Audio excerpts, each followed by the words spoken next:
friends, I brought Pete the Cat from our classroom to share a story with you today. I'm going to be reading a Pete the Cat story. I don't think we've read it before, so it should be a new one. And then stay until the end of the video because I have a special activity that you can do with the help of an adult. Okay, so today we're going to read Pete the Cat and the Bedtime Blues.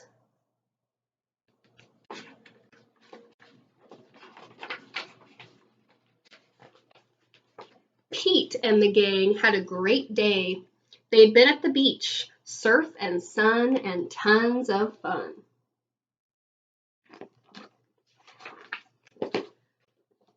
But when the sun went down, they didn't want the fun to end. Pete had an idea.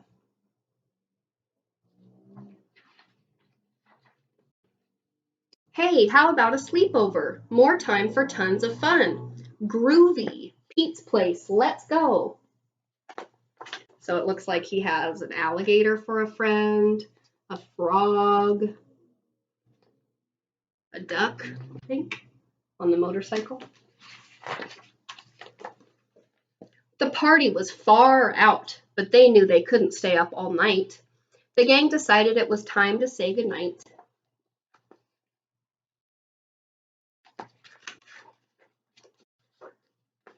On went the pajamas and out went the light. Good night, Gus. Good night, alligator. Good night, Toad. Good night, Pete.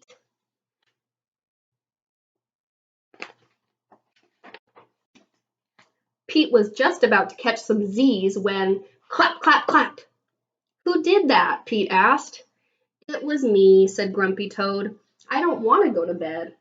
I want to clap instead. Pete covered his head.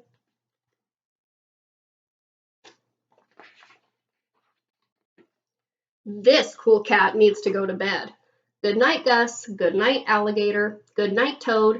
Good night, Pete. Time to sleep.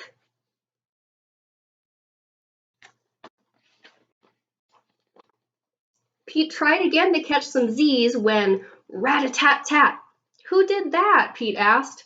It was me, said Gus the platypus. Oh, it was a platypus, not a duck.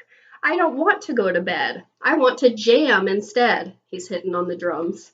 Pete covered his head. This cool cat needs to go to bed. Time to sleep.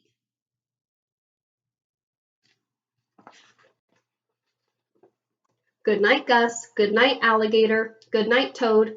Good night, Pete. Pete closed his eyes to catch some Z's when he heard. What sound's going to come next? Munch, munch, munch. Pete had a hunch. It was alligator. He was always up for eating. What could Pete do?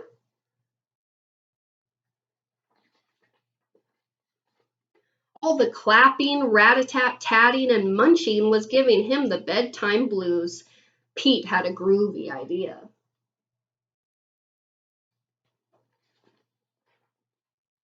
He got out his favorite bedtime story and started to read, first to himself and then to the gang.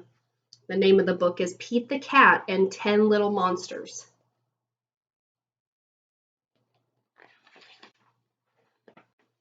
Pete noticed it was finally quiet. No more clapping, no more rat-a-tat-tatting, and no more munching.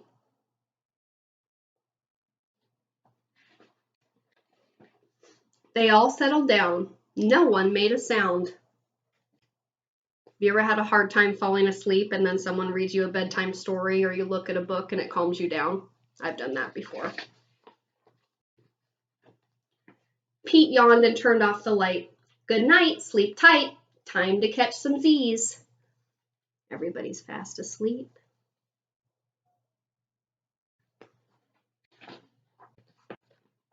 Tomorrow was another day for surfing, sun, and tons of fun. So they're all dreaming about the fun they'll have tomorrow. Okay, so that was Pete the Cat and the Bedtime Blues. The authors are Kimberly and James Dean, so it's 2 people for that one. Okay, so now the special activity that I have that I found is you can actually write a letter to Pete the Cat.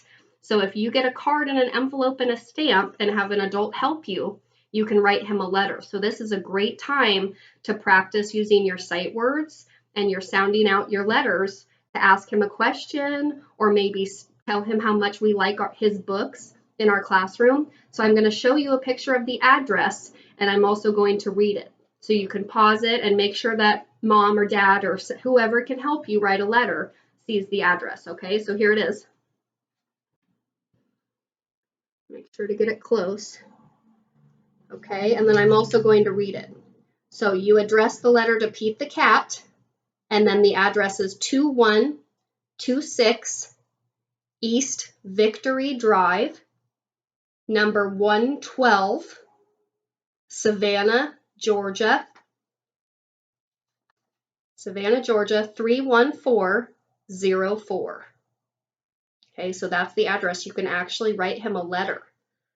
And I would love to see, I'm going to write your parents an email, and I would love to know what question you'd like to ask Pete the cat or what you would write to him and say.